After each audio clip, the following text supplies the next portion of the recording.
The Omega's Second Chance. Chapter 1. The Birthday Curse. The night of a wolf's 18th birthday was supposed to be the most magical moment of their life. The night when the moon goddess revealed the bond she had woven, the thread that tied one soul to another. For most wolves, it was a night of laughter, tears of joy, and whispered promises of forever. For Leora, it was a night she had clung to like a lifeline. From the day she could walk, she had been told she was weak. An Omega. A runt. The pack's lowest, smallest shadow. Her father had been a warrior once, fierce and loyal to the Alpha. But when rogues tore him apart on patrol, Leora was barely 3. Her mother had followed soon after, her heart too broken to carry on. That left Leora alone. Alone and branded with the curse of her bloodline, weakness. The other pups grew fast and strong, their wolves emerging early, their training celebrated. But Leora was slow, thin, always bruised from sparring she never won. She was shoved aside in the food lines, laughed at in the schoolyard, beaten down by the pack hierarchy until she learned to keep her head lowered and her mouth shut. But still, she dreamed. Because every wolf, no matter how low, was promised one thing: a mate. The other half of their soul. The one person who would see them, love them, cherish them. When she was small and hiding from the pack's cruelty, Leora would imagine him, her fated mate. She dreamed of strong arms pulling her close, of a voice whispering that she belonged, that she mattered. He would look into her eyes and not see an Omega, not see weakness, but see her. That dream was the only thing that kept her standing, the only thing that kept her from shattering completely. And tonight was supposed to be the night her dream came true. The pack house glowed with lantern light. Music thrummed from inside, wolves laughing and drinking as they celebrated the young Alpha's 18th birthday. Leora stood at the edge of the clearing, her fingers twisting the hem of her plain dress. She hadn't been invited, of course. Omegas never were. But she couldn't stay away. Her heart pounded with wild hope, because tonight, Kalen, the Alpha's only son, would find his mate, and Leora would find hers. The pull of fate would draw them together, and maybe, just maybe, it would finally be her turn to be chosen. She had watched Kalen from afar her whole life. He was strong, proud, every inch the future Alpha. The pack adored him. And though he rarely looked her way, though his friends mocked her without restraint, she couldn't stop the foolish, fragile hope that fate might still weave them together. The music dimmed as Kalen entered, tall and broad-shouldered, dark eyes gleaming with anticipation. The pack gathered close, murmurs of excitement spreading like fire. Leora's breath caught as a strange pull began in her chest, her wolf rising with sudden intensity. Her knees trembled. Her body knew before her mind did. Her mate was here. The air shifted, charged with unseen power. Kalen's gaze swept across the crowd, then locked onto her. The bond snapped into place like lightning striking. Leora's heart soared, tears burning her eyes. It's him. The moon goddess chose him for me. For one breathtaking moment, she believed. Believed she was no longer invisible. Believed her suffering had been for this: to be bound to the strongest wolf in the pack, to finally be loved. But then, Kalen laughed. Not a laugh of joy, not relief. A cruel, sharp laugh that silenced the hall. You? His voice carried, low and mocking. The goddess made you my mate? Leora froze, her world tilting beneath her feet. You're an Omega, he sneered, taking a step closer, his expression twisted with disgust. Weak, useless. Do you think I'd ever claim you? The moon goddess must be mocking me. The pack erupted into whispers and laughter, their eyes on her like knives. Leora's throat closed, her wolf howling inside her chest, begging him to stop, begging him to take the words back. Kaylin, she whispered, trembling. We're mates. You can't. I reject you. His words cut like steel. I reject you as my fated mate. The bond snapped inside her like a rope pulled too tight and severed. Pain seared through her, her knees buckling as if her soul itself had been torn apart. She gasped, clutching her chest, unable to breathe. Kaylin leaned close, his voice cold. Be grateful I don't kill you. From this night on, you're nothing more than a slave. A breeder, if I choose to waste my time. You'll serve the pack until you die. The pack cheered his cruelty. Some laughed, some jeered. No one came to her defense. Leora staggered to her feet, her heart shattering, her body shaking from the rejection. All her life, she had endured their hatred, believing fate had given her something beautiful at the end of her suffering. But now, even that had been torn from her. The dream was gone. The bond destroyed. And in its place stood only chains. But as she looked into Kaylin's eyes, into the eyes of the mate who had spat on the goddess's gift, something inside her hardened. She would not be his slave. She would not be his breeder. She would rather face death itself than bow to him. So that night, as the pack slept off their drunken celebration, Leora gathered what little she owned, an old cloak, a few scraps of food, and slipped into the forest. The night was dark, the shadows alive with danger, but her steps were steady. For the first time in her life, she wasn't running away. She was running toward something, freedom. And though her heart bled with every step, though her soul still ached from the rejection, she swore one thing to herself under the cold light of the moon. She would never let anyone break her again. Chapter 2. The Whimper in the Dark. The rogue lands were nothing like the forest that surrounded her pack. The trees here were older, their trunks thick as towers, their branches clawing toward the sky like skeletal hands. The earth smelled of damp moss and blood, of secrets buried deep. No patrols, no borders, just shadows, and the howls of wolves that had long since abandoned law, honor, and mercy. Leora moved quietly, every sense on edge. Her wolf, small though she was, bristled inside her chest, always alert, always pushing her to be sharper, faster, smarter. Omegas were not bred for survival, but desperation had carved new instincts into her bones. Her cloak hung in tatters, snagged by thorns and branches. Her stomach gnawed with hunger, the scraps of food she had stolen long since devoured. At night, the cold sank into her bones, and every rustle of leaves set her heart hammering. She had been out here for days. She couldn't even count how many. Time blurred when every breath was just another fight to stay alive. But she was alive, and that was more than she had dared hope for when she fled her pack. Stay sharp, her wolf whispered in the back of her mind. Don't stop. Don't falter.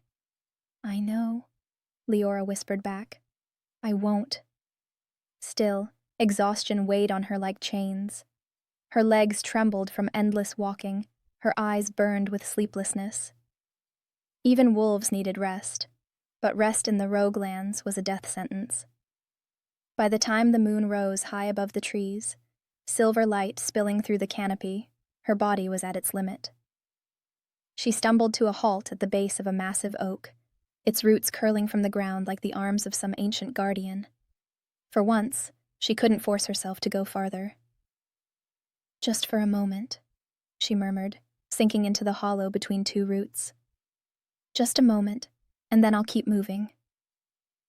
Her wolf grumbled in warning, pacing restlessly within her. But even the wolf was tired. She closed her eyes, listening to the forest. Wind, branches creaking, the far-off cry of an owl. And then, something else. A sound so faint she almost thought she imagined it. A thin, broken noise that drifted through the trees. A whimper. Her eyes flew open. Every muscle tensed, her wolf's ears pricking up. No, she told herself fiercely, hugging her knees to her chest. Don't. It's a trick. A trap. Rogues weren't above luring prey with false cries. Wolves who wandered toward weakness rarely returned. But then it came again. Softer this time. A pitiful whine, choked with pain. Her chest tightened. Stay, her wolf urged, low and sharp. Ignore it. Survive. And yet, she couldn't. She tried to fight it, tried to shut her ears, but the sound pulled at something deep inside her. It wasn't just a cry. It was the sound of someone small, someone hurting, someone like her. By the third whimper, Leora was already moving. Cursing under her breath, she pushed herself up and followed the sound.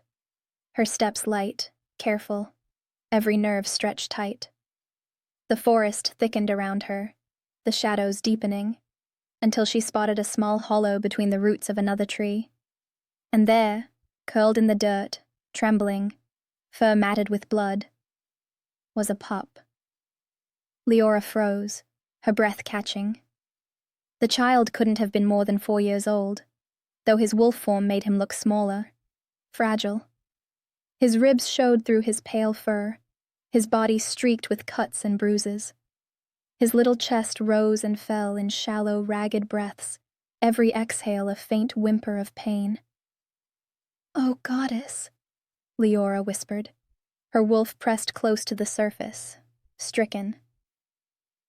He's so young, too young to have shifted.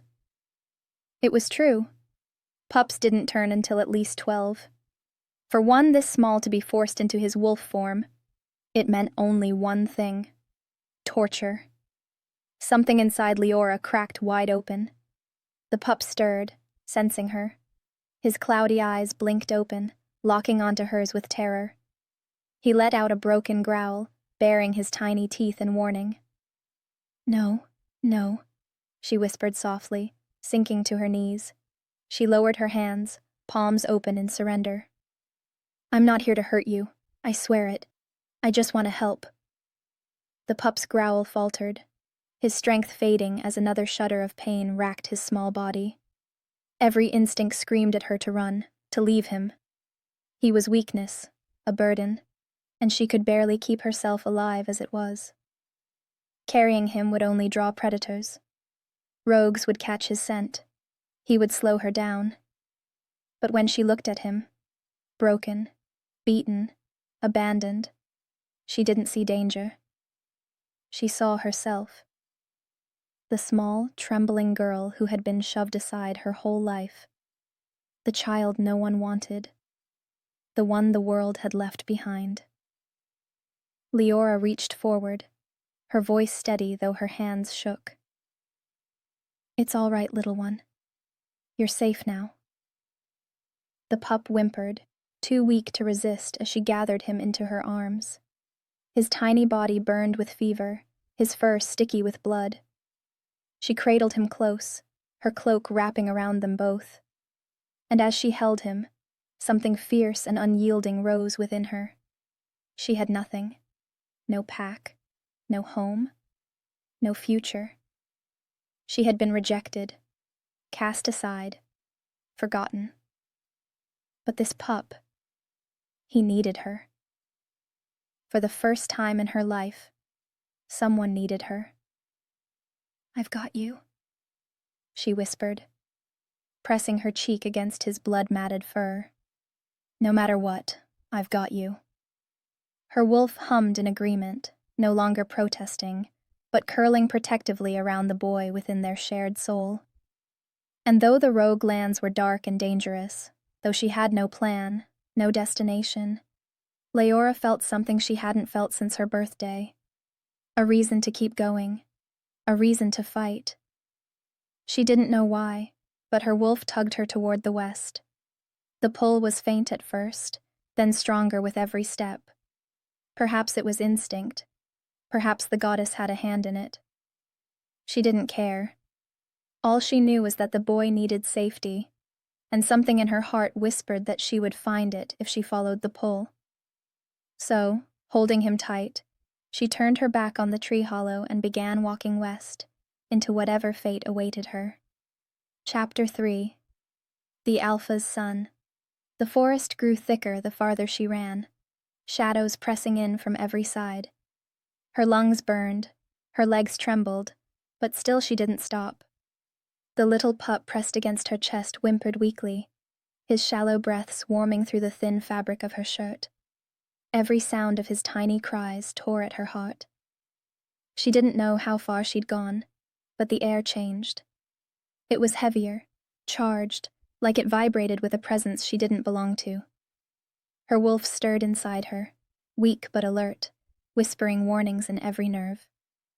A border, a pack's territory. She could feel the pulse of power in the air, like invisible threads binding the land together. Her breath caught. To go forward meant trespassing, danger.